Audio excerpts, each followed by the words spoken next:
Hello, good evening. It's Friday. It's not actually officially the weekend until we've done the Arsenal women's show. So you're going to have to wait a little while longer till the weekend starts. But you can enjoy the show with us tonight. We've got a couple of big games actually this week to look ahead to. We've got the FA Cup tie at the weekend against Liverpool. We've got the next WSL game in midweek against Reading. That's going to be a tough game. Also, so we'll look back on the Arnold Clark Cup, of course, that happened over the last week or so. Some good games in that. Of course, England came out on top as well. And when Matt turns up a bit later on, he's going to introduce his latest player chant as well. That's all coming up the other side of this.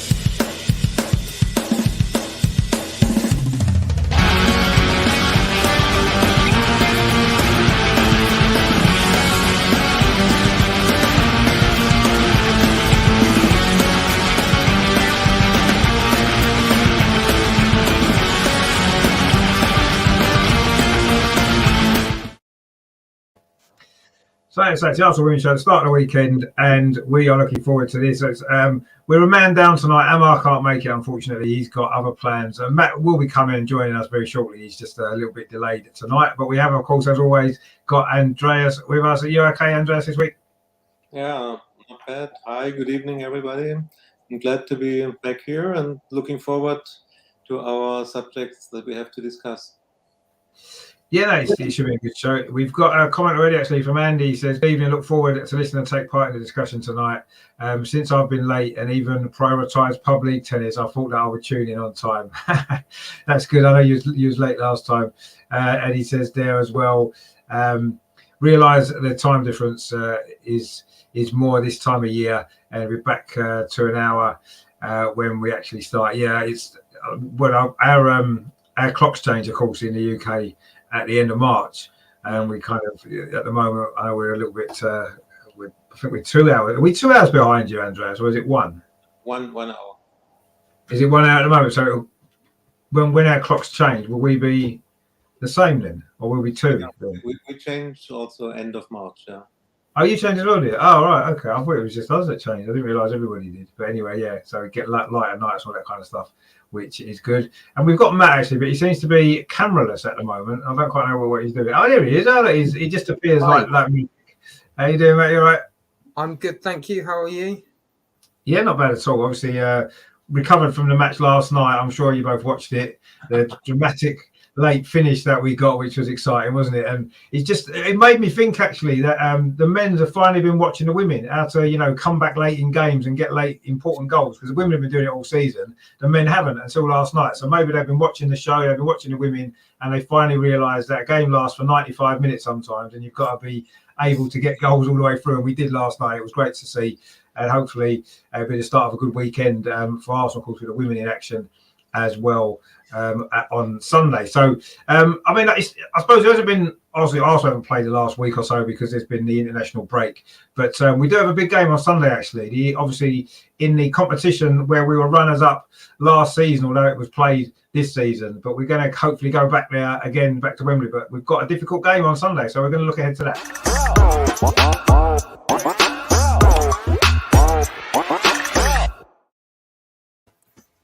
Now, I know Matt is obviously our chief statistician on the show, but I believe, and I might be wrong, I'm sure Matt will put me right, I don't think we've ever lost an away game against Liverpool in ever. I think every time Liverpool have beaten us, I think they've beaten us 3 times. I think they've all been at Meadow Park. So that's in our favour, playing away. I know they've not always played at Tranmere's ground, which obviously Matt will come on to because he did go there the other week. Of course, he did that video for us.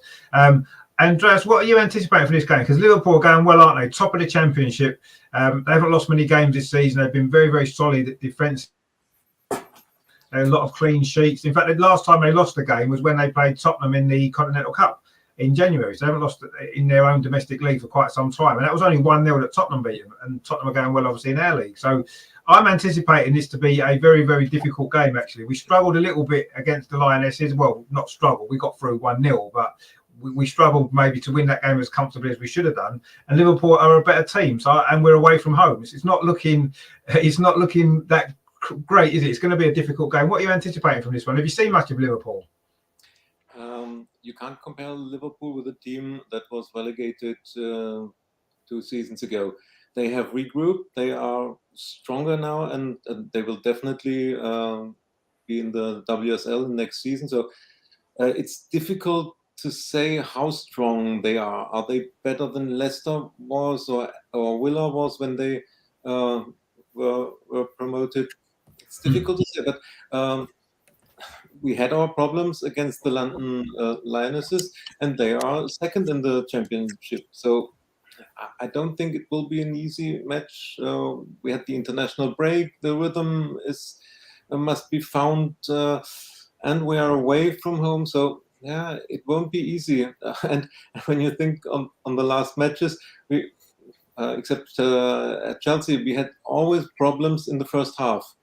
We didn't get in the matches really good. Okay, at Chelsea, the first half was ours, but we didn't score there. So it was always a problem for us to come into the match and to make an early goal in the last weeks, last month. So this could make it difficult, and the longer the match goes, the better for Liverpool.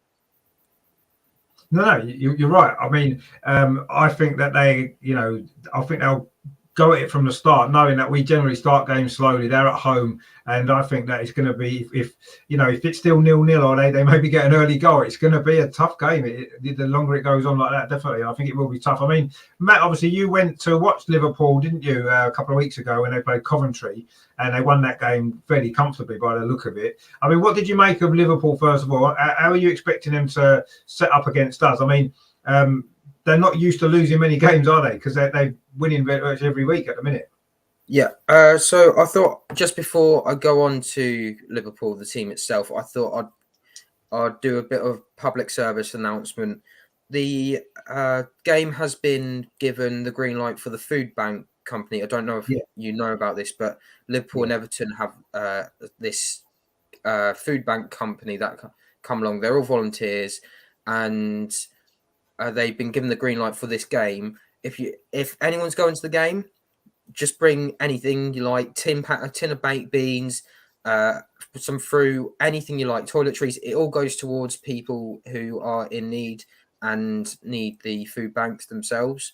And also, unfortunately, on a more alcoholic note, none of the pubs will be open because they all open at 12 o'clock around the stadium. Oh, do they? Okay. I mean, I suppose people would be able to get a drink inside the stadium, perhaps, then, wouldn't they? Or I guess, but I didn't know. I thought they might have opened early just because of the football people go in, maybe, but obviously not. But anyway, but no, that's a good point about the food bank. Yeah, the food bank is there on Sunday. So yeah, if you've got anything clogging up your cupboard, maybe some tins of stuff, packets of cereal or something like that, take it along, donate it to people that really need it. That would be great.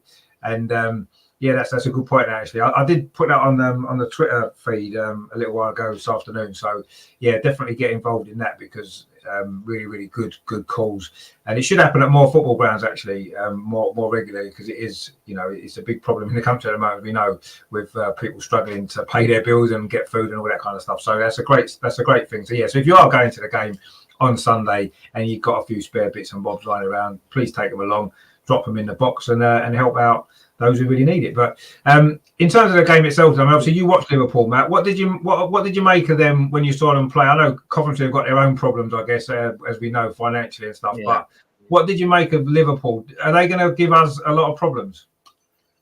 Honestly, no. I looked at the game and it was over by half time, and they had scored goals when they didn't really look like scoring. I think the first goal came in about 12, not 12 minutes. I think it was within the first 10 minutes or so that they scored. Right. But it was job done. They've got Matt Beards, who's the manager there now. Yeah. So we've got WSL experience as well as Carla Humphrey, a former Arsenal player herself. Yeah. Unfortunately, she's not getting much game time at the moment either. A few internationals in the team as well as the player that actually scored a hat-trick of own goals for New Zealand against America. Very strange that was, wasn't it? I saw that highlights of that. It was incredible, really. I've never seen that before. A perfect hat-trick as well, left foot, right foot, and header. Incredible stuff. I mean, hopefully her confidence might be a little bit low then coming into this game. We can maybe take advantage of that. But I felt sorry for her actually, because it was horrible to see anybody go through there. She got taken off, didn't she, soon after the third goal, went in for her own good, really. So, but yeah, I mean that. It'd be good to see how she bounces back from that. Actually, it's a big game. If she plays, then maybe she's not mentally prepared for the game after that. We'll have to wait and see. But what did you make of them overall, though, Liverpool? I mean, I know that game probably wasn't a good test for them, was it? Because it's a game that they won comfortably and they'd have expected to have won comfortably. But did you see any players that stood out and you think they might cause us problems and people that we maybe need to watch out for that could be the difference? Well, they've got, if I remember rightly, they've got 2 Irish Republic of Ireland internationals. I can't remember the name at the top of my head. I think I can't even remember them for. But one of the people that I was looking forward to seeing was Missy Kearns, who the Liverpool fans do rave about. I thought she was a striker. She tends to be more of like I think a Beth Mead sort of player where she'll decide that she's not a striker, but she's not a winger. She sort of plays in between those lines. She'll prefer to be outside and then come inside to have a few shots on goal. But to be honest, that team, if I looked at it from a WSL point, do I think that they're ready? If they are to get promoted, they are nowhere near ready. I don't think that if they were to play against Everton, Leicester, Birmingham, I think the only games that they'll probably get some sort of points against would probably be Birmingham or Leicester, perhaps. I think although Everton are a bit of a slump at the moment, I think that this Liverpool team are in a mixed bag. I think that Sunday's going to be a real test for them, for sure. They want to be back in the WSL because they've been trammed by which I mean that they were basically as we all know, some of us may not know, with the COVID situation, Liverpool were bottom of the league, and they decided because of that's it, and did it on points per game, and they got relegated. So they've got points to prove. Then they were second in the table last time, and now they're looking to be champions. It's going to be a huge recruitment drive for them in the summer when they come up, because I'm sure that no one's going to stop them from lifting that trophy at the end of the season. But it'll be potentially this is a title of the 2 champions, if you like. Well, so, it's the 2 leaders at the moment, isn't it? The leaders of the Championship against the leaders of the WSL. So yeah, it could be 2 teams lifting their individual leagues at the end of the season. Let's hope certainly one of them is. I'm not too bothered about the other one particularly, but anyway, yeah. I mean, I suppose are Liverpool in that little kind of which seems to happen quite a lot, that kind of gap between being slightly too good for the Championship and not being quite good enough for the WSL. There's a few teams have suffered that, haven't they, in recent years? But having said that, if they can survive the first season back, then they can grow, as we've seen other teams do in recent years. Well, Aston Villa, for example, and clubs like that have survived their first year and then they've progressed, and maybe that's what Liverpool will be doing. Leicester look as though they're doing that now. They're kind of improving as the season's gone on, aren't they? They may well stay up and they'll get a second season. They can maybe go, and maybe Liverpool will be looking at that and thinking that could be what they need to do. And yeah, I'm sure that they're realistic enough to know that next season, should they get promotion, which seems likely, that the aim for them is going to have to be to survive that first season, isn't it? And then hopefully build from there. You never know. There may be 2 clubs come up before at the end of next season. Maybe they might have changed it. We spoke about that on the show before. And that 2 go down, it's going to be even harder for them to stay up, I guess, isn't it? I suppose, because with two relegations, but we'll see what happens there. Terry in the chat there, he says, "Good evening, Richard Andreas and MMM77," and he says, "Where's Lights Out? Am I late again? Find him." Actually, no, he's got no electricity at all, so that's why he can't come on. No, he's not. He's busy tonight, unfortunately, so he can't come on. But yeah, maybe it's because he's got no electric. Who knows? And Tom says, "Yeah, you shouldn't drink before 12 anyway. If you do, you probably have a problem." Yeah, well, that's a point, I suppose. Yeah, but when the games kick off at 12 o'clock, people want to go in the pub before the game, don't they? So I guess it's just part of the fun of going to football, isn't it? I know women's football is slightly different, with the family atmosphere and stuff like that. But it was a good point that Matt made about the pub being shut, actually, so that people know before they set off. If you want to drink, you're going to have to go in the ground maybe and get one when the game's on or before. So yeah, I mean, I think Liverpool are in that. I think they understand that they're going to be in that little gap between the two divisions, maybe, and it takes a while, doesn't it, to readapt to life at the top. I mean, you mentioned Matt Beard there, Matt. I mean, he's obviously had a lot of success with Liverpool. They won the league, didn't they, a couple of times when he was the coach there at the first time round. So is he going to be able to build a Liverpool team to compete like that he did back then? I mean, it wasn't that long ago, actually, was it? 7, 8 years ago when they were one of the top teams and stuff like that. So, it'd be interesting to see how they get on. I mean, Andreas, what are you kind of, with the Championship and the progression in women's football over the last year in particular in England, and the strength now of the WSL. Do you think it's going to get harder for teams like Liverpool when they do come up because of the strength in the WSL now? Even the teams at the bottom of the WSL are stronger than they were even a year ago, 2 years ago. Do you think that it's going to be a problem for teams getting promoted? And do you think that maybe more can be done to help the Championship clubs be able to adapt to that step up now? Because it's a bigger step up now, isn't it, perhaps, than it was? Do you not feel? It's a big step.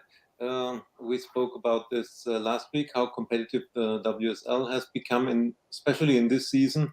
And but the last two teams that came up from Championship were Villa and Leicester. And Villa did a good season. They survived in their second season now. Leicester had some problems to grow in the new league, but now it seems as if they can survive this season. So maybe the gap will become bigger because the WSL is the professional league and the Championship not. So this might be a problem in 2 or 3 years, and maybe we should have professional conditions in the Championship, but it's difficult. On the other side, teams like Liverpool, such a big name, such a great men's team, they must be able to have a good women's team, and from the big name, Liverpool must be part of the WSL. So it's good when they come up again. And I just checked that there's one name of players, like Katie Stengel, the American. She's American international. She signed in the last transfer window. Maybe we should have an eye on her. What position does she play? I think she's offensive midfield or striker. She was on the list of a few WSL teams and signed at Liverpool. So maybe she can be dangerous for us, Katie Stengel. Let's see. But on the other side, we shouldn't be afraid of Liverpool. We must be able to beat a team from the Championship. As I said, it's the level of Leicester or Villa, and we are one of the top 2 or 3 teams in the league. So don't be afraid of Liverpool. It's a difficult game. We shouldn't underestimate them, but we must believe in ourselves and with self-confidence go in this match. And normally we should win there. We should do it. We should do it. I mean, the problem maybe a little bit is when we've come off international breaks previously, the first game back, we've never quite played as well as we had done before. And I thought we started to build up a little bit of momentum before the last international break, just getting our form back. The game against Chelsea was a fantastic performance. Man United, we showed a lot of character. And then we've got this break, and how we're going to come back, because previously we haven't always come back so strong, have we? And that's a little bit of a concern for me going into this game against a team that are in good form. Yes, we shouldn't fear them. We should be, comfortable favourites to win. But ultimately, it could be a tricky game on that basis as well. I mean, that is something we've got to try and get over, isn't it, Matt? The international break situation where players have been away and they play a lot of football. I mean, we've seen how many international games there's been in the last week and a half. A lot of games, a lot of quick games for players. They're going to be tired. Some of that to travel as well. Do you think that could be a factor in maybe the team lineup as well, perhaps? Would you think there might be 1 or 2 changes to the team due to maybe fatigue from the international games, or do you think he'll just go with largely the team that played against Chelsea? I think he'll be looking to perhaps rotate the squad a little bit. For example, some of them haven't been on international duty because of the Asia Cup. Some of them have instead gone on holiday because they weren't in their international squads. So they've had some time to relax, almost take that mid-season break that they perhaps didn't have because of it, which is kind of a good thing. If we're to go into this match, I think we need to be fully prepared. I think Matt Beard has had most of his squads, so he would have been preparing this team, would have been getting it into their heads that this game is going to be important for them. It's going to be a real test if they were to come up. That's for sure. But this is the magic of the FA Cup. Anything can happen. It's going to be one of those games where I just think that Jonas is going to have to perhaps trust the rotation. Maybe I would, if I was to have a bit of a stab at the lineup, I would probably say that Lydia would be in goal. I think perhaps maybe might see Noel have a bit of a rest, but put on the bench. But I'll probably see Steph Catley stay at right back. That's for sure. And then you've got probably Nikita Paris, who will probably be playing. I'm trying to think of some of the other players that haven't played that many minutes. But it'll be some sort of the lines. We'll be sort of semi-strong, but there won't be some changes. I know Terry said, I hope we don't make many changes there. Yeah, we don't make too many changes. We want the trophy. No, we want the trophy back. Of course we do.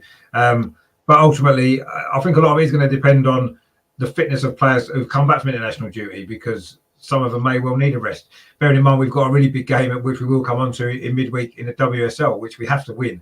And we have to win them all, obviously. But, I don't like to prioritise, but ultimately the WSL is probably just slightly ahead of the FA Cup this season now in the position that we're in. As much as, I'd like to win everything and win the FA Cup, Terry says, get that trophy back. Yeah, it'd be fantastic. I want to go back to Wembley and put the demons of December behind us, because that was a dreadful performance and we need to get it out of our system. But ultimately, given a choice, I'd rather we win the WSL title and maybe sacrifice the FA Cup if we have to, but hopefully not this weekend, because we don't want to lose to a championship team. I mean, you mentioned the magic of the FA Cup there, Matt, and that's true that there's always been that kind of upsets and stuff like that. But in the women's FA Cup, there hasn't been as many shocks. You don't get as many shocks, do you, as you do in the men's game? And is that because, as Andreas said before, you've got the professionals in the WSL, everybody else isn't professional, and that makes a massive difference, I think, for fitness and strength and, better tactically, the teams are coached and stuff like that. But you don't get as many shocks there in the women's FA Cup as you do in the men's one, unfortunately. It would be nice to see a few. Hopefully Chelsea might get a shot this weekend. That would be nice, wouldn't it? Get rid of them. But it seems unlikely. But we've probably got one of the toughest games, haven't we? Out of the obviously the Manchester derby, one of them's going to go out. But all the other kind of top teams, I think we've got one of the toughest game probably in many ways. An informed team away from home that are used to winning games, and a very good coach, a very successful coach at WSL level as well. So it's going to be an interesting game. I think it could be a really good game actually. But I think we are going to have to be on our game, and hopefully we can field a strong team. I would maybe rest one or two. Do we still go? Are we going to go with that new system like we did against Chelsea with Viv playing in the sort of deeper number 10 position behind the Stina, or do you think he might save that for Wednesday and maybe play Caitlin Ford up front, for example, or something like that possibly, because she's not played a lot of football this season. You'd imagine that she'll play. She wasn't on international duty, of course, this last couple of weeks. So I mean, Andreas, we need a score prediction for this game. I know it's a difficult one to predict. I don't know too much about Liverpool other than this season, other than the fact that they're winning a lot of games at the top of the league and they don't concede many goals. So I'm expecting it to be quite a tight game. But what's your score prediction for this one? Bearing in mind we might rest one or two. Yeah, they didn't concede a lot of goals, and we didn't score a lot of goals in the last matches. So no. Yeah, I don't think that it will be many goals. So maybe 1-0 or 2-0 for us. So okay, let's be optimistic and say 2-0. No, 2-0 will be fine. Get through into the next round, put it behind us, and it'll be a tough game, but we get through. I mean, Matt, obviously you've probably got a little bit more insight into Liverpool and watched them play. What would you be your score prediction? Not a defeat though, please. No. So if I go with my show prediction, the show prediction would be 0-0. But in my head, I think that we could probably run away with this if we really wanted to. But because of the international break, you never know. But yeah, I'll stick with the 0-0 because we know that's the luck of the podcast. And obviously that would be was it extra time and penalties? Was it just straight to penalties? It's extra time, isn't it? Yeah, extra time penalties. There's still a few good games as well in the FA Cup. Southampton have got Ipswich away as well, so that will be an interesting one to watch as well. So if Southampton go through, that will be huge for them. Yeah, of course, Southampton actually, I know they've not been a top team in the women's game for a while. They're actually second most FA Cup wins behind us. So they won it a lot in the early years. So yeah, they're obviously a big part of FA Cup history for women. Andy's in the chat there. He says we will come to the professional level, even in Championship soon. Yeah, I'm sure it will. It's a matter of time. A bit more money in the game now. I'm sure that will be what will happen. He says part of the fun is to watch women's football is the development. No, you're right. Absolutely. Over the last few years, it's been incredible. He says that 5 or 6 years ago, the WSL was amateurish. Now it is top three since 2018. Yeah, it's improved massively. Terry says, we had that one before, but I'm not making changes. And he says, I think Liverpool might be better than we think, but I also think we're getting back to form. We were getting back to form, yeah. And I agree. We don't really know. It's difficult to judge Liverpool because they're clearly too good for the league that they're in. That's obvious because they're top by quite some distance. I think they've only lost one game in the league, so they're clearly too good for that league. But it's going to be interesting to see that step up for them. It's a bit good test for them, isn't it? More than anything, because it will give them an idea of what they need to improve for next season when they're playing against teams like us every week. And he says he's going 4-0. Well, he's confident, which is nice. I'd like to. I hope you're right. I would like to see a 4-0. That'd be great. So if we get to the final, it would be a great release date for MMM's second CD. That would be good. Yeah, he's going for 4-1 us with Viv with a hat trick. He doesn't care who gets the other one. Well, I mean that would be good as well. And Kiddo's in the chat as well. They're doing. Thanks for tuning in. So Andreas has gone 2-0. Matt's gone 0-0. I think we'll win. I think a lot of it will depend on if we get an early goal. I think that 4-0 that Andy said wouldn't be a surprise because we'd settle down. But I'm not expecting that to happen because we don't score many early goals. So, I think we'll get through. I think 2-0 actually is a good score. I quite like that. I don't think Liverpool will score. So I'm going to go 2-0 as well, actually. I quite like that scoreline. I think that's a good shout from Andreas. So I'll go with that as well, 2-0. So hopefully that will be the result and we go through. And that will be great stuff to see. Now, obviously, we have got another game in midweek. Before we get on to that, what I want to do is I want to look back on this kind of international tournament over the last couple of week or so that we saw quite a lot of course, involving, of course, England and Germany as well, both in that tournament. So we'll have a little look back at that because there was some good football played, I thought.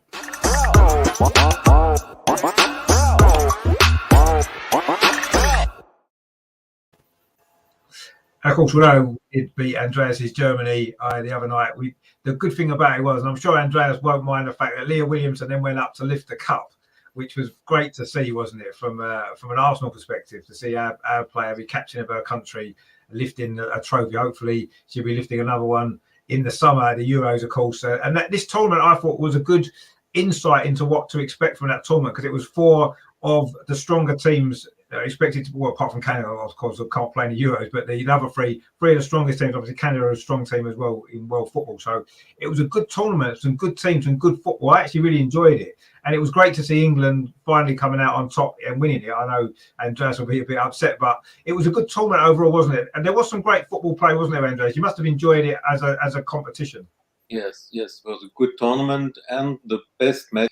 This was really great to watch. It was from both sides was a good match, very intense, very much pace, physical, and to be honest, the better team won the match, no doubt. And And I'm German, of course. I want Germany to win, but I also have an English heart because of Arsenal, and I'm watching all the games in WSL. So to be fair, it was really deserved. And when the second goal was scored for England, I thought now it's okay. They should win the match because they are the better team. And Germany had one really good chance, really good scene. This was this sensational free kick from Lina Magul. She did this for the third time in a row now in 3 matches. For Bayern Munich, she scored with free kicks and was fantastic. But the better team was the English team, especially Laura Hemp was outstanding. Even if she normally plays in a blue shirt, you must be honest and say she was fantastic. And also, I think Lucy Bronze made a very good match. I haven't seen too much from Leah Williamson. The midfield role was, I don't think it's her best position. But Serena Wiegman thinks in a different way. For her, she's a midfielder. Okay, Nikita Paris came in and she tried her best as always.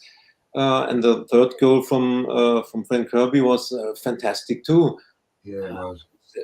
Although she's a Chelsea player, but I like her very much, and this goal was really Fran Kirby at her best. It was. Yeah. Deserved winner.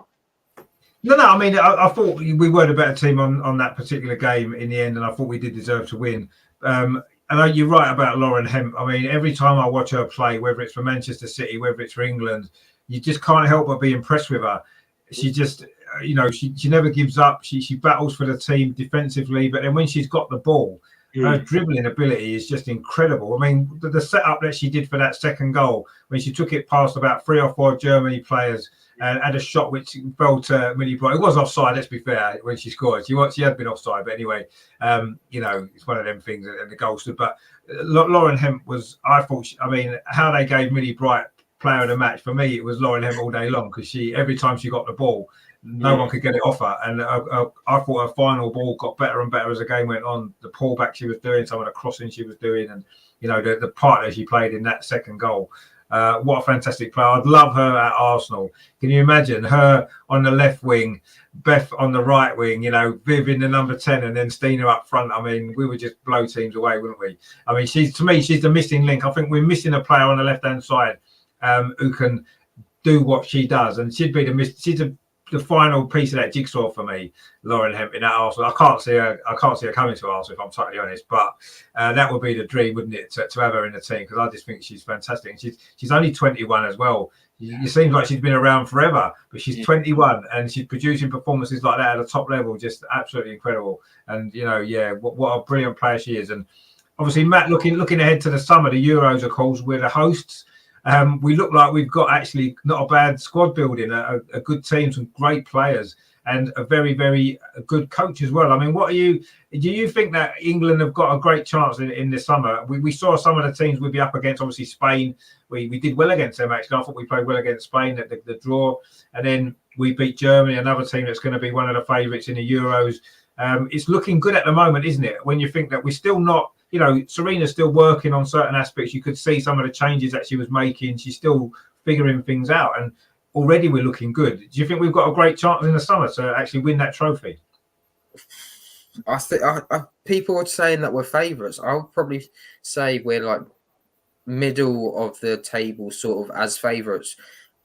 We've got issues still all over the park. Goalkeeping's an issue at the moment because Carly Telford and Karen Bardsley. Karen Bardsley's injured at the moment. Carly Telford is over in America at the moment trying to get game time. So you don't know what's going to happen with that. So that leaves us with, at the moment, three goalkeepers of Ellie Roebuck, who's just come back from injury. You've got Hannah Hampton, who can play quite well, like she did against Spain, but she has the tendency to slip up. Just go back to the Katie McCabe goal against at Villa Park. It happened to be my first game as well. But Oh, who's the other one? I'm missing one of them. Robot, the United goalkeeper. Mary Earps from United. Very, Thank you. Yeah. She has a tendency to switch off as well. These are things that need to be sorted out. These are things that we need to have organised and sorted before the Euro even starts. And I'm going to come back to this, and I'm going to be very, very hateful, but I don't like Ellen White. I don't think she's that very good of a striker. She is, as you said a couple of times when we were at the Wembley game, that she needs a couple of chances before she scores. I think she in the opening game she needed about six chances and she didn't put any of them away. Whereas it took her 45 minutes to score in the Germany game. But I think at the moment it's just a show of progress at the moment, and I hope over the summer we might see some more faces coming in. You've got Ebony Salmon who's also over in the US. She's a good striker. I'll probably look at.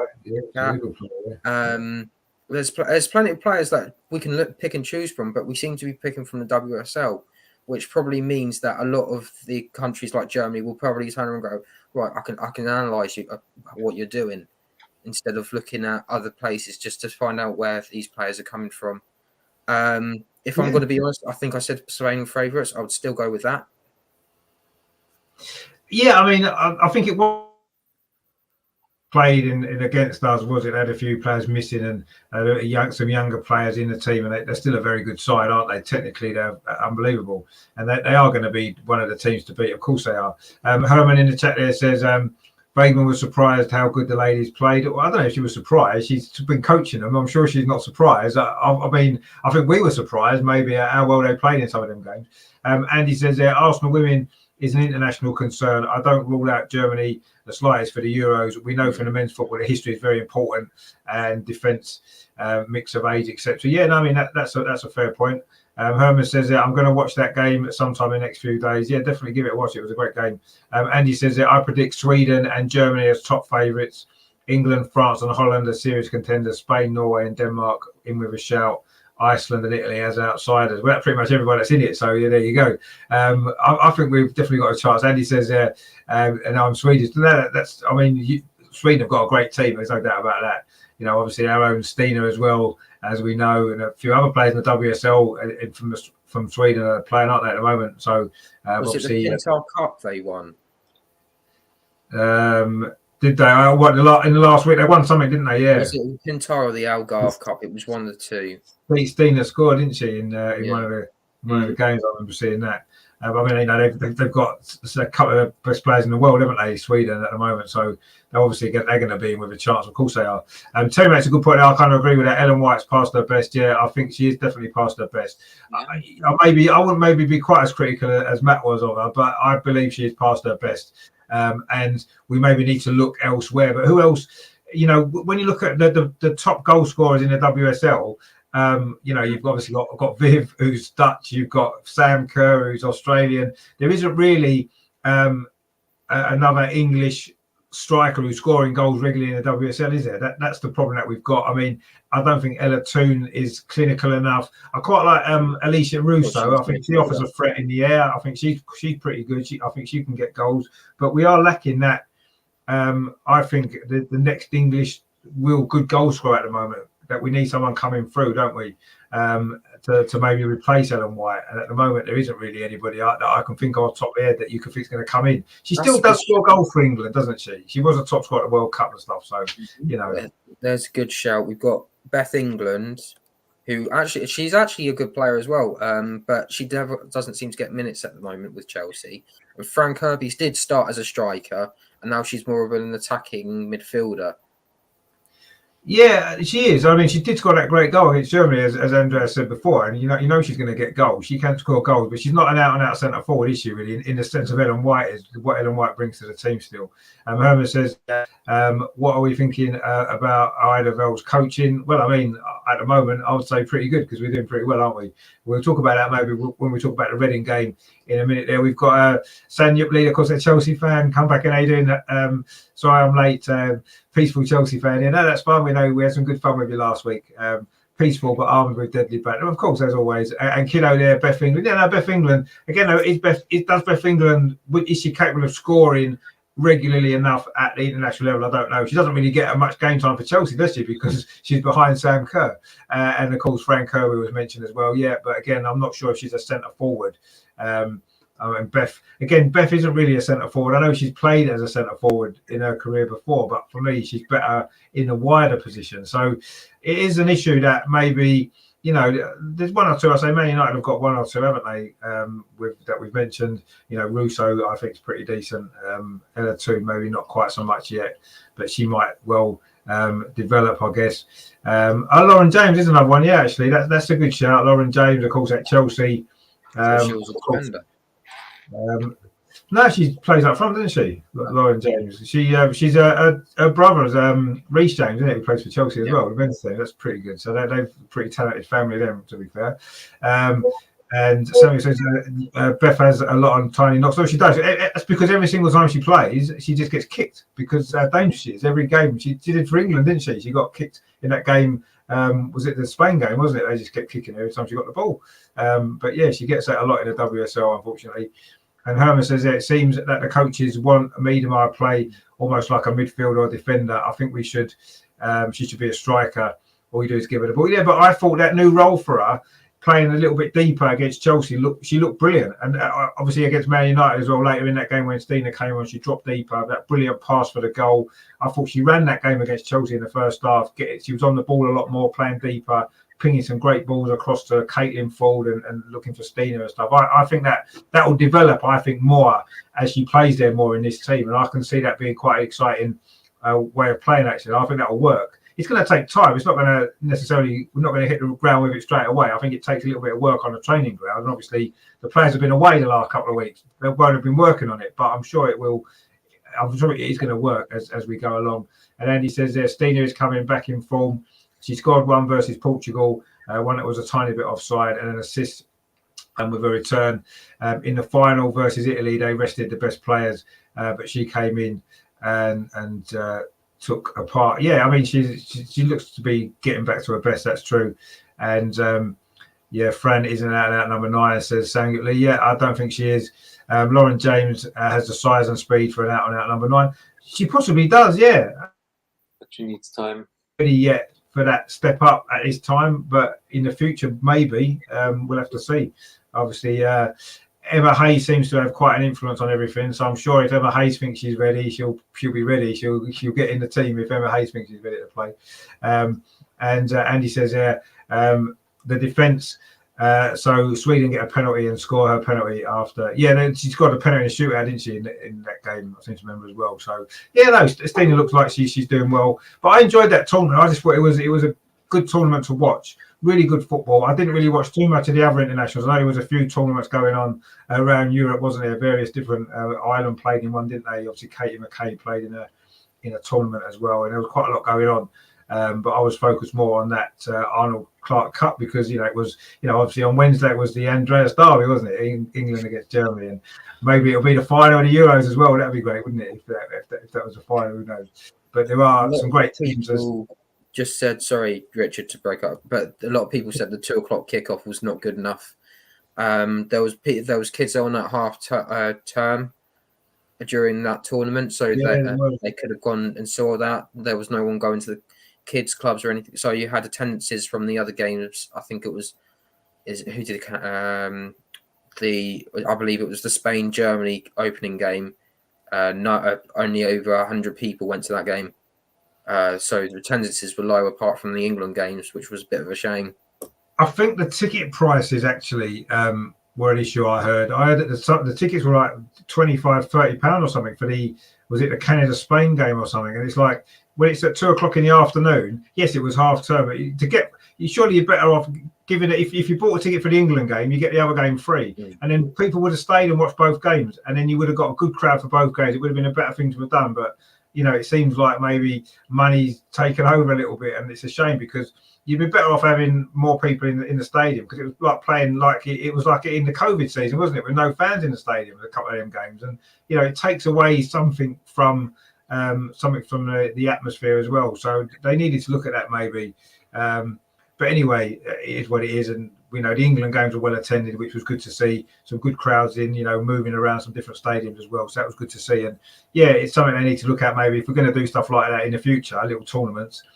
Make sure that the tickets are easily affordable for everyone, and make them, 2 for the price of 1 or something like they did. I mean, Arsenal for the 2 games at the Emirates, so at least they've put some reduction in for buying 2 tickets for both games and stuff like that. They should do something like that. Somebody said, did she get a red card? What, Stina? I don't think Stina got a red card, did she? Obviously the timing of the kickoff was fancy. It was, and 30 quid. I'm sure it was 30 quid a game, yeah, which is no wonder no one turned up. 2:00 in the afternoon, £30 for a ticket for a game with Canada against Spain or Canada against Germany, Spain against Germany, whatever. Bums on seats will progress. Exactly, yeah, that's exactly the point, isn't it? We need to get people in the stadiums because it creates more atmosphere, it creates more of an interest, and the more people that watch the games live, the more people will want to watch it again in the future and come back. He says, Andy says, I paid 15 quid for the 2013 Euro final. We certainly won't pay 15 quid for this year's Euro final. Well, you didn't get Wembley. You can guarantee that it'll be a lot more expensive than that. But anyway, I guess that's that's another issue. Maybe ticket prices, something we'll have to look at. I mean, I know the WSL tickets, to be fair, are pretty reasonably priced. I think for the quality of football that you're getting, I'm sure the price are going to go up next year. I wouldn't be surprised if they all rise everywhere. But anyway, let's hope they don't, because it's a good price at the minute, which I quite like. Talking of the WSL, we are back in WSL action this Wednesday, isn't it? A tough game actually against a team that's been doing really well in recent games. They did lose their last one, but they're playing well. So this is going to be a tough return to the WSL for us.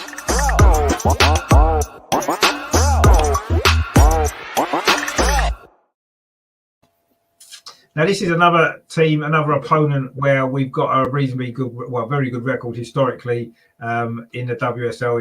Certainly in recent years, we've had a few big victories. We did win 4-0 away earlier in the season, of course. Was it the second game of the season, wasn't it, back in September, which was great. And we did beat them 6-1 at home last season. I'm not expecting a game like that this time. Reading have improved a lot. They've had some great results this season. They beat Chelsea, of course. So we know they can compete against the big teams.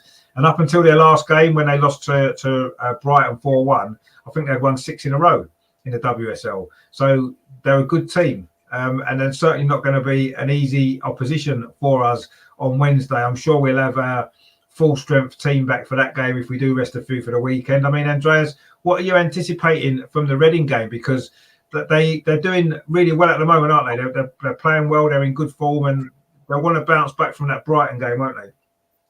Yeah, I just checked their results, and except the Brighton game, they won everything. So, and when you look at the table, they are close. I think they're 1 point close to Man City. There's still a chance for them to look for the 3rd place. Of course, it would be a surprise, but I think, yeah, they are playing a very good season, and they are very difficult to beat. Chelsea saw how difficult it can be, and I remember that we played last season. I think we had a draw against them. Yeah, we did. 1-1, yeah. 1, I think. So it will be a difficult match. It's under the floodlight on a Wednesday evening. Yeah, we have this Liverpool on Sunday. Reading's playing against West Ham in the FA Cup. So it will also depend how both teams do at the weekend. So, yeah, I think we will concentrate more on the Reading match, and the possibility to rotate will be more at the Liverpool match. And I think on Wednesday, Jonas will bring the top 11 for this match, because we can't drop any points, because that would make the situation very, very difficult and bring Chelsea in a good position. Though we must win this, and yeah, we're at home, so we must go out with self-confidence and dominate and say, we are at home, we are playing at Meadow Park, we will win this. This must be in the mind of every player then. And I believe that we will win, although it will be a tough match.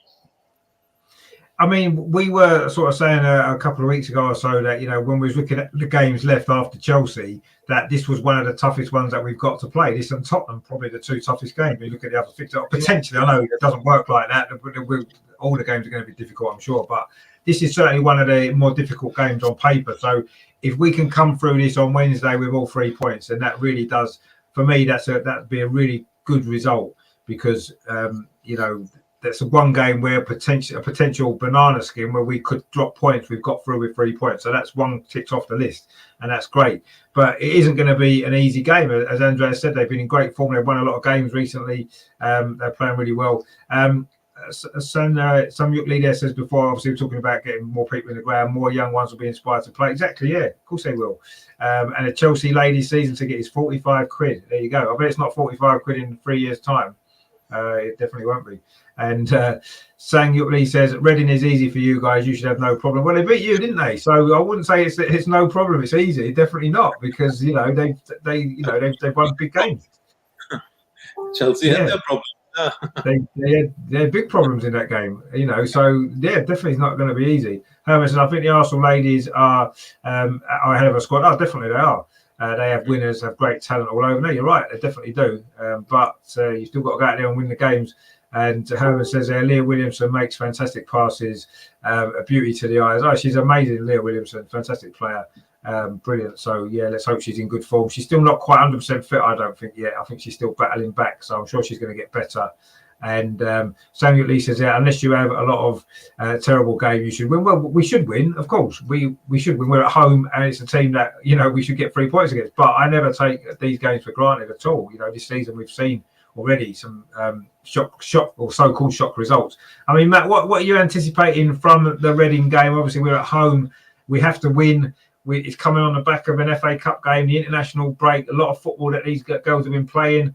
It's perhaps, a good time for Reading to be playing us, maybe, because they haven't got as many international players as we have. So they've been a little bit more rested, perhaps, and a little bit more focused on their game. They can train more for it. What are you anticipating? Yeah, they have a chance of an upset. If they can win, they might be considered outside a Champions League contenders, because they'll move up towards fifth, I believe, with 25 points. Just some stats for you. The last clean sheet at home was against Leicester. That was in January, and the last away clean sheet that they had. Anyone want to take a guess? The last away clean sheet for Reading. Chelsea. No, that was at home, wasn't it? They beat Chelsea at home, didn't they? Yeah. Birmingham City, 7th of November. Really? So was that a 0-0 then? Was that a 0-0 draw, that game? They won 1-0. Oh, they won 1-0. Oh, right, okay. So it will be an interesting game, because if they continue to leak goals in, then it could be one of those famed Jonas goal of 3 rules. But if they do pull off a 1-0, then everything is wide open again. The other thing is the fact that Chelsea will have 2 games in hand. Then we play Birmingham as well on the Sunday as well. Yeah. So it's going to be an interesting game to watch out for. Maybe this one we might rotate it a little bit more as well, just to keep the faces afresh. But I would expect Viv to definitely be playing for sure. Katie will probably definitely be playing. Manu, Leah, definitely Kim. Kim will probably definitely be playing for that game. It'll be if we are going to continue to carry on with the Viv as a central attacking midfielder, sorry, then this game would probably be a good idea to find out if Stina is, as I believe it was Herman, he said that Stina is on fire at the moment. Let's see if it works out at club level. Yeah, I mean, you know, she got that first goal against Manchester United, and obviously we only played the Chelsea game since then for Arsenal. That's all that she's played. So, you know, she had that one big chance in that game which she wasn't able to take. So I'm hoping. I think that she will, between now and the end of the season, I'm expecting her to get quite a lot of goals. I've got to be honest. You know, the chances that we create, I'm sure she will get a few goals before the end of the season as well. Herman says, I'd like to see the ladies playing in the main stadium. They deserve it. Well, they've got them 2 games coming up at the end of March. I'm going to both of them actually, against Wolfsburg and in Tottenham. I know we're all going to the Tottenham game. That's going to be a good reunion show. We can all get together at that game. That'll be good. So, yeah, they are playing there. They've played a couple of times this season already at the Emirates. And, yeah, they do need to be playing there more, I think, because it deserves a bigger audience. And they deserve to play there. You're absolutely right. They deserve to be playing in those stadiums. In fact, you know, more WSL games should be played in the main stadium. You know, I know Reading play their games at the main ground, don't they? Generally. So Aston Villa played a few at Villa Park. It's starting to get there, but yeah, I'd like to see that. And saying at least is we didn't play bad obviously against Reading. We were unlucky. Yeah, but you say you're unlucky. We were unlucky in the FA Cup final, wasn't we? So you know. We were unlucky then that we only lost 3-0. But yeah, I don't know. I mean, no, Chelsea didn't play badly actually. They just couldn't score. They had the same problem against Brighton, didn't they? They played pretty well. A lot of chances, couldn't score. You know, they had a few chances against Arsenal, couldn't score. So it seems though Chelsea have got a little issue there putting the ball in the net in certain games, which is good for us. Hopefully that'll happen a few more times for the end of the season. As Samuel Lee says, 2 or 3-0 your way. Andy says 3-0 as well. Everyone's confident here. Jesus. Terry says there. MMM77, stop saying rotate, you make me nervous. Well, I mean, we've got a good squad, so we're able to rotate, aren't we? And imperative views, there's a good point there. Caitlin, yeah, we've forgotten about Caitlin. She had a really good game against Chelsea, so I'm sure she's going to play some part in these next couple of games. And then he says, yeah. Hogan hasn't been mentioned as well. Yeah. Just realised that. Yeah, and he says the point with Stina is that she drags the defenders with her, so games. No, she does. Yeah, she does do that definitely, and it's already created a couple of goals in some of the other games. Man City, for example, the Tobin Heath goal. She was heavily involved in that, wasn't she? Saying that he says we were fresh in the FA Cup. Well, yeah, we were kind of fresh in the FA Cup. You're right. We just didn't play well that day. But revenge is always sweet, as they say. So if we both get to the final again in May, I'm sure we'll look. And yeah, Imperative View says Manor. Yeah, she's not been playing much. So yeah, she's an option to come in as well. We've got a lot of options. We've got a good squad. So I mentioned it earlier. We've got a really strong squad, and we're going to need it between now and the end of the season, because you can't win anything with 11 players. You need to have a big squad. You need to be able to change players around during games as well, and that's what we need to do. Sang Lee says there, we have issues. Possibly we have trophies. Yeah, well, you won't have many more this season because we're going to win all the others. Well, apart from obviously the Continental Cup's going to Man City, so you're not winning that. The WSL's coming to Arsenal, so you're not winning that. The FA Cup's coming to Arsenal, so you're not winning that. And obviously, you're out of the Champions League, so you know there you go. Not many trophies for this season. So what happened last season's in the past. You can't keep looking back. You got to look forward. And Arsenal's the future now of the women's game. You know, we're going to get all our trophies back that we used to win every year, and we haven't done so much recently, but we're going to get them all back now under Jonas and with this great team. So you know, enjoy your fun where you've had it. You know, you've won a lot of trophies recently. Fair enough, you deserve them, but you know, it's coming to an end. Your little spell is coming to an end because we're back, and that's the way it is. And so in the Continental Cup for you, but yeah, I know we did. It would have been a good final again, wouldn't it? I know you beat us in the final with that a couple of years ago as well, which I went to that game and we absolutely dominated that game. How we lost that game, I still don't know. That one, the Continental final, when Beth England scored in the last minute, we absolutely dominated that game. I still don't know how we lost, but we did, and there you go. But yeah, that would have been nice to have got revenge for that. But maybe, you know, there'll be revenge coming. Don't worry about that. We'll get revenge on Chelsea soon, I'm sure. And try making a final. But well, we've made a few finals. We'll make another one in May, I'm sure. And will you be there to join us again, or will it be, will we be playing somebody else at Wembley in May this time? We'll see. Let's hope so, because I don't know if I could handle another 90 minutes against Chelsea at Wembley in the 2 FA Cup finals in one season. I'm not sure I could quite deal with that. And Imperative View says, what does Andreas make of Jules' move to Wolfsburg? Is she cup tied? That's a good point, actually. Yeah, is she cup tied, or can she play? No. She moves to Wolfsburg for the new season.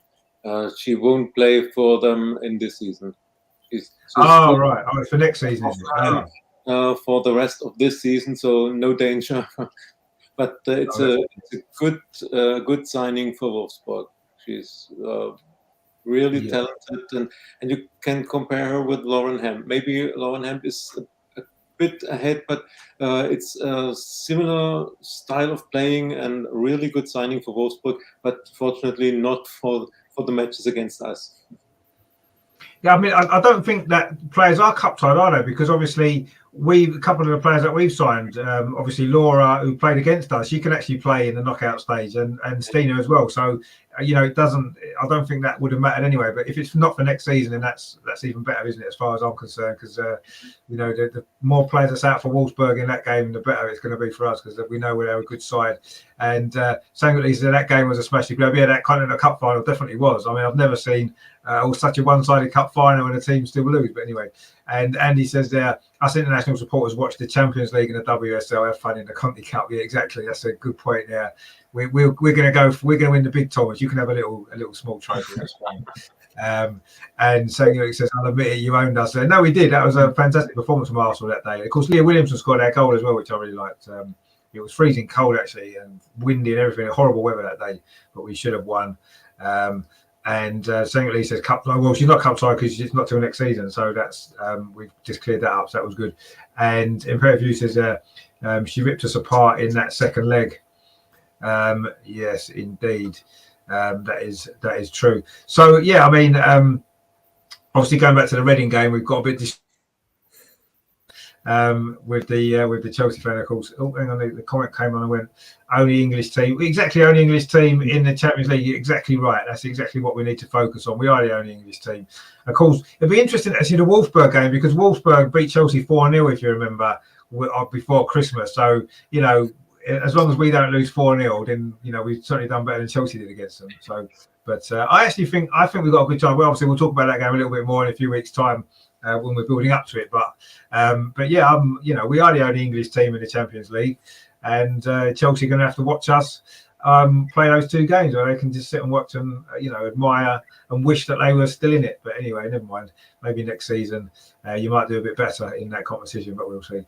Hopefully, we will as well. But in terms of the Reading game, I mean, obviously we know it's a massive game now. Every single game for every game between now and the end of the season for us in all competitions that we're in are massive games. We have to win them all if we can, and then we're going to end up with a great season. But I think the Reading game is one of the games I've been worried about, actually, because of our good form. I mean, yes, they did lose to Brighton, and that gives me a little bit more hope that maybe we can beat them as we should do. But we'll see what happens. I'm sure they'll look to bounce back, as I said, but we'll see what happens. I mean, Andreas, we need a score prediction from you for Reading on Wednesday. What are you thinking for that one? This week opens a very big chance for us, because we are playing on Wednesday. Chelsea is not playing, and on next weekend we are playing against Birmingham, and Chelsea has the Conti Cup final. So another match day without WSL match for them. So if we win both, the gap in the table would be very good for us. So let's say we win against Reading, but it will be a tough one, and I'm not sure that we will have a clean sheet. So I say 2-1. We will concede 1, but the team has the right spirit, the right character to win. So and in the end, it doesn't matter whether we win 3-0, 4-0, or 2-1. So I say 2-1, and I would totally be satisfied with this. Well, no, exactly. I mean, the two home games that we played in the WSL this in 2022, we've both gone 1-0 down in both games, and against Brighton we came back to win, against Man United we came back to draw with 10 players. So I hope we don't go 1-0 down again, because that would cause me far too much stress. I don't like being 1-0 down; it's not very good.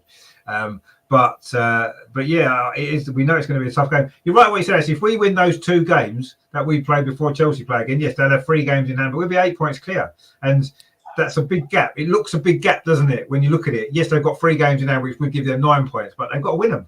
And you're right; it's a fantastic opportunity for us, these next 2 games in the WSL, to get those 6 points. And if we do, then you have to say we've got a great chance. 2 games that on paper you'd look at, Reading at home, Birmingham at home. Most seasons we'd get 6 points from them games, wouldn't we? So if we do, that would really put us in such a great position. It really would, and it puts the real pressure on Chelsea, then, doesn't it? Without them playing, we've got a great opportunity here. We need to make the most of it. And yeah, I'll take a 2-1 against Reading all day long. It'll be a bit nervy. I'm not sure how the game will play out. If we're 2-0 up, maybe with a minute to go, and then they score right at the end, I suppose it won't be too bad. But if they go 1-0 up, I think it's going to be really tough. But I'll take a 2-1. I think I'll be happy with that. That'd be quite good. Matt, what are you thinking then for Reading? Obviously, we know it's going to be difficult, but we have to win, don't we? Somehow. Well, I will go with the safety and say Reading will win 1-0. But who knows? We know it's all good luck. It seems to be good luck. Yeah, I mean, I hope you're not right, obviously, but yeah, I mean, I'm hoping that we can win. I mean, we've had a few predictions there. Somebody says 2-0. 2-0, they'll be quite happy with that. And another comment there, kind of like being without silverware so far this decade. Yeah, but we're only 2 years into the decade, and we could win 3 trophies this season, so that'll make up for it, won't it? And as Imperative Views rightly says there, champions of Europe, you'll never sing that. Exactly. We are the only team to win the Champions League, English team, of course. Somebody says there, not this year for sure. Well, we'll see. What do you sing? Well, that's what we sing. We sing the Champions of Europe. You'll never sing that. So there you go. And he says, wasn't Matt going to sing? So he will be. Don't worry about that. Matt will definitely be singing tonight. So don't stay tuned, because that's coming up very, very soon. And so he's going to. Of course he is. Yeah. And you got to be in it to win it, as Imperative Views. Exactly. Yeah, we're in it this season, and we've got a chance. And 7 out of 10 last week, Matt, for his song. He did, yeah. Well, we think he's maybe deserved a bit better than 7 out of 10. But anyway, we'll 7 out of 10 is not too bad. So we'll see what he can produce for us this week. And Andy says, just check it indeed. So yeah, he definitely will be singing. Don't worry about that. So yeah, I mean, the Reading game, I'm going to predict. What do I reckon? I want it to be a little bit more comfortable than recent games, because we've had the Brighton game was stressful, the Man United game was stressful, the Man City game before that was stressful, the Chelsea game was stressful. So I want a nice, comfortable game in the league, a nice, easy 3-0 win. So I'm going to go for a nice, easy 3-0 win. I'm not expecting it to be easy, but I think if we get the first goal, especially if it's in the first half, we go 1-0 up, I think we'll grow into the game, and I think we will get the win. And then that'll take us into the Birmingham game next week, which of course, Andreas, you're going to, aren't you, the Birmingham game? Yeah, this will be my comeback at Meadow Park after 2 years. Yeah, Fantastic. Yeah, fantastic, and I'm so much looking forward to it, to be back there and have this live atmosphere. It's so totally different to watch in the stadium than to watch it in front of the TV. So I'm looking forward, and next Friday I'm going to pack my bag, and Saturday I'm flying to London, Sunday for the match, and very early Monday back home. But it will be worth it to be back and to have this live atmosphere. Yeah, no, it's going to be great. Obviously, we'll talk a bit more about that game obviously next Friday on the show as well. Looking forward to that one. It's going to be great, obviously, to be back in the stadium and stuff like that. But I'm sure you get some great photos and stuff as well, won't you, when you're down there, which would be good. And Imperative View says there, Pride of London, Chelsea are more like the Bride of London. That's what they've got on their stadium. I don't understand the Pride of London, which is a shame, because it's clearly not true, is it? Because Arsenal are. But anyway, but no, I mean, that's going to be obviously a big weekend for Andreas next week, getting down to Meadow Park. That's going to be great, and hopefully Arsenal put in a good show, good performance for you as well. Get a few goals, be nice, won't it? Let's hope so. So we can look forward to that one obviously next week on the show, which will be good. But we need to win these next 2 games first in the FA Cup and then in the WSL, and then go into that game on a good run in good form, and then that'll be nice to see. Now, obviously, what I did put together is I put together a little introduction to Matt's little song, because we didn't have one last week, and I thought we needed one, so I'll put one together quickly. So this is going to be our new weekly section. It's going to be really good, but this is a little introduction to it I'll put together.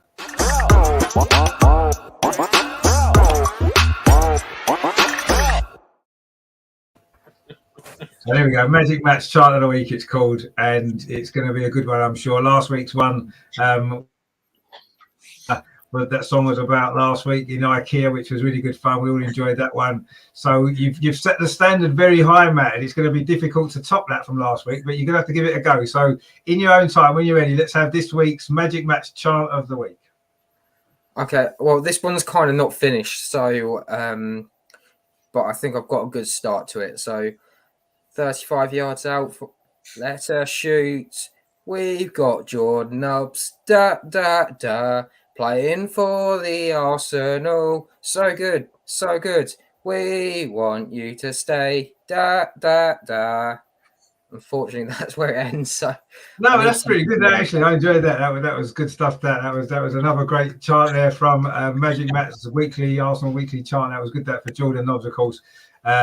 Who, she needs a chant, doesn't she? Because she's been a great player for Arsenal over the years and a loyal servant to the club. So we've had Zinsberger, we've had Blackstone here, so now we've got Nobbs, the 3 chants of the week so far. A lot more to come through the rest of the season, I'm sure. Terry in the chat must have enjoyed that. He said, "What time's everyone singing tonight on Richard's Blocking Radio Show?" He's just done it, Terry. I'm sure you heard that, enjoyed it. If not, you can always play it back on the catch up, which was good. Stanley Lee says there, for us getting knocked out of any tournament is a disaster. For you, it's just run of the mill. Yeah, well, we'll see in the Champions League, because we're still in that. And then Pretty View says Australia, and somebody says no, Matt, come on, what's the score? We need a score for this week from saying beautiful, says Andy. Of course it was beautiful, and 7 out of 10 again. There you go. You've impressed that Chelsea fan there. 7 out of 10. That's good. And Jordan is a great servant. No, she is a great servant. She deserves a song, and that was a very good song for her as well. So we enjoyed that one. That was good stuff. So yeah, that's Matt's chant of the week, and we'll have to start singing that.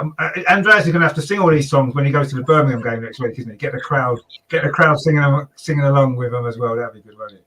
If we win the league, we will all sing "We Are the Champions" here in the show. Yeah, no, we'll definitely do that. Yeah, we'll just have to do that without a shadow of a doubt. And Terry says that Eminem 77 loved the lullaby. Yeah, it was a great lullaby, wasn't it, to Jordan? And she should be on, indeed. Yeah, exactly. And that's what we've done there. That was a tribute there to Jordan Nobbs, of course, the fantastic Arsenal player who hopefully will play some part in the next couple of games. I think she might play on Sunday, actually, Jordan Nobbs. I think she might start the game, maybe in place of Viv, maybe resting her and maybe put Jordan in midfield. Maybe we'll see. But anyway, that's obviously Jonas's job to decide the team. We can just wait to see it and hope that they play well and win the game. That's all we can do, really, and support them as they try, which I'm sure we will be doing on Sunday. Are you going to the game at Liverpool? I'm assuming you must be. Yes, it's only around the corner for me, so I'm gonna love it.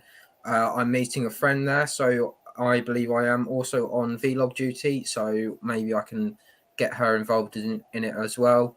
Yeah, definitely. I've tried to push some of the fans towards the far side of the stand so that we've actually got a proper section, because it's a sit anywhere sort of section. So it'll be interesting. No, yeah, it'd be good. I mean, is it just that one stand that's going to be open, the one behind the goal? Is that the only one? Is that the cop stand? Isn't it? You said? Yeah, it's the right? cop stand. Yeah. Yeah, is that the only one that's open then, or is none of the others open? It was the only one that's open. I think. I don't know if it's only down to COVID or it's the fact that I don't know, because the last time we played Liverpool was when it was just before COVID, wasn't it? And they had the I can't remember what side it was. One of the smaller stands open for the away fans. But I don't think us having the cop and sharing it with Liverpool fans is a good idea, to be honest. I don't know. I'm sure it'll be okay. It's quite a big stand anyway, so I'm sure they Yeah, can it's like have a huge. little separate little section for the Arsenal fans. I mean, what you got to bear in mind is it's 12 o'clock kickoff on a Sunday. How many Arsenal fans are going to be able to make that journey at that time to get there? They'll have to set off about 6 o'clock in the morning, won't they, to get there in time? Especially with the travel how it's been recently as well. So it's not an ideal time to kick off the game, but obviously the reason why is because it is the Carabao Cup final, isn't it? Of course, later on, Liverpool playing, the men's team playing in that. That was why they made the game earlier. I don't know why we couldn't have played it on Saturday, actually, instead. This seemed the right thing to do. The Arsenal men's team aren't playing this weekend. Why not just play the women on the Saturday? And then you got the Sunday for the Carabao Cup for Liverpool separately. But I don't know. It seems too simple to organise that. I imagine Tranmere might be playing, mightn't they, perhaps on Saturday? Tranmere away to Newport County. So there's no excuse for that either. There's Tranmere aren't playing. They could have played it on Saturday, couldn't they?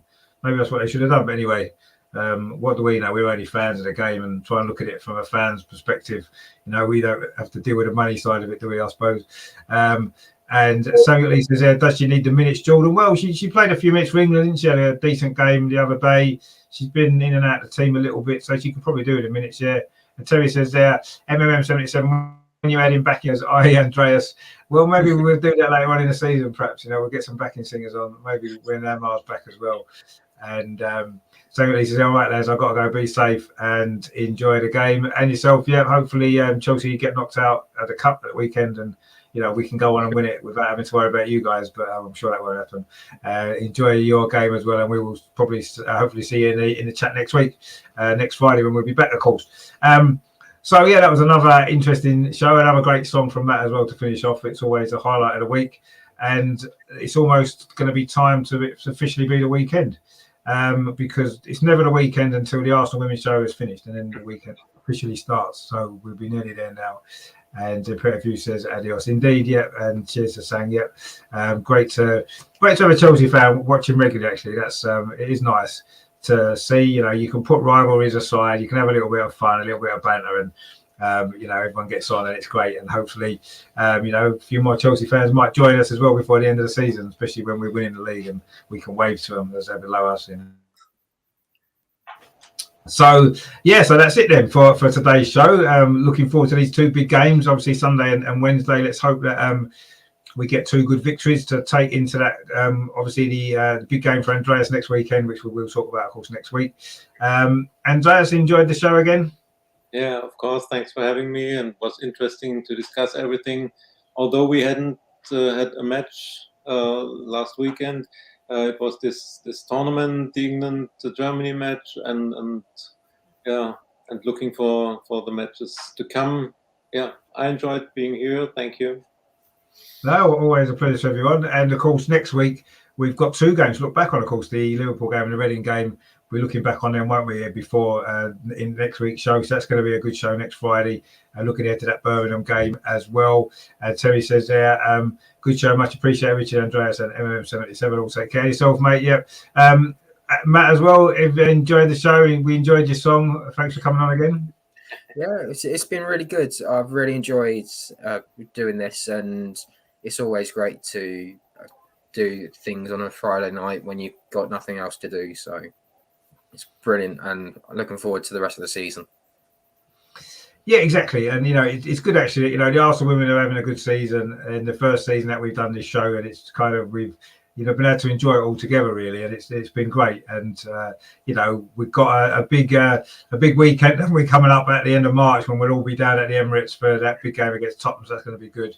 Amar's going to be there as well. I'm sure Harry will be there, so we'll all have to meet up. And I think Amar said his dad was coming as well, so that'll be interesting. Well, if Amar's dad's coming, that's going to be great fun because he's very entertaining and he's good fun. So let's hope he can come along as well.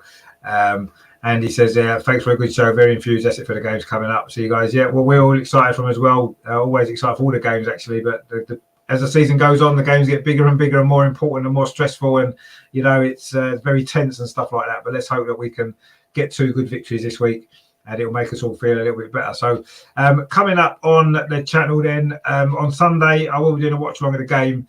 It kicks off at 12 o'clock, so I'll probably go live about 11:45 with a team news, a little bit of build-up. And then we're covering the game full match commentary from that game, Liverpool against Arsenal in the FA Cup. Big game, a good game that should be. Then going into next week on Tuesday, it'll be the Tuesday clinic where we'll be looking back at the Arsenal win over Wolves, of course, last night. A great game that was in the end. So we'll be looking back on that one, and another big game for Arsenal in the chase for the top 4 next weekend against Watford as well. So there's a lot to come up on that show on Tuesday. Then Wednesday, of course, it'll be the big watch along, the Arsenal women against Reading on Wednesday night. Kickoff is 7:15, isn't it? I think that is the earlier kickoff for that one. So I think we'll be going live on the channel about 7 o'clock. And then, of course, next Friday, we'll be back for the Arsenal women's show with 2 big games to look back on, the Birmingham game to look ahead to as well, and no doubt some other bits and pieces that come up in the next few days from injuries or some special moments and stuff like that. I'm sure we'll find to talk about as well. So all that's coming up on the channel. So please give it a like and subscribe. Hopefully we'll have Amar back next week as well. Imperative View says it's always great listening to you lot. Big up Andreas, Matt, and Richard every time. And thanks to yourself as well for obviously your support of the channel, watching us a lot, and always in the comments as well. It's great.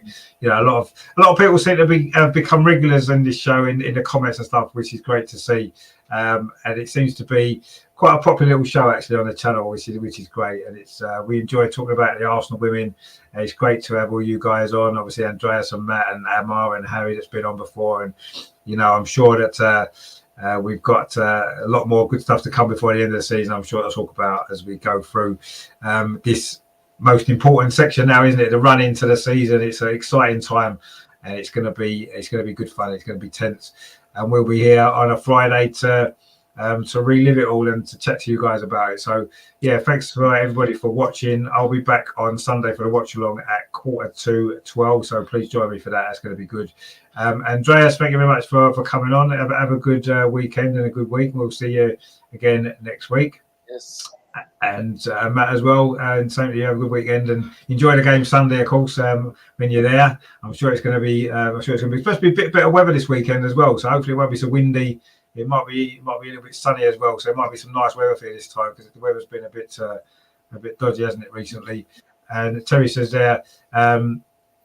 We'll see you Sunday, Richard. I hope so. Yeah, Andreas and MMM77. Have a great weekend, you guys. Yeah, and yourself, Terry. Yeah, look forward to seeing you Sunday for the watch along. So yeah, so thanks to Andreas, thanks to Matt, thanks to all you guys in the chat, and hopefully, I say we'll have Amal back next week as well, hopefully as well. And in the meantime, of course, I'll see you Sunday. But in the meantime, come on, you Gunners. Speak to you later, guys. Thanks, Andreas. Cheers, Matt, and everyone in the chat. See you very, very soon. And we'll be back on Sunday. Yes.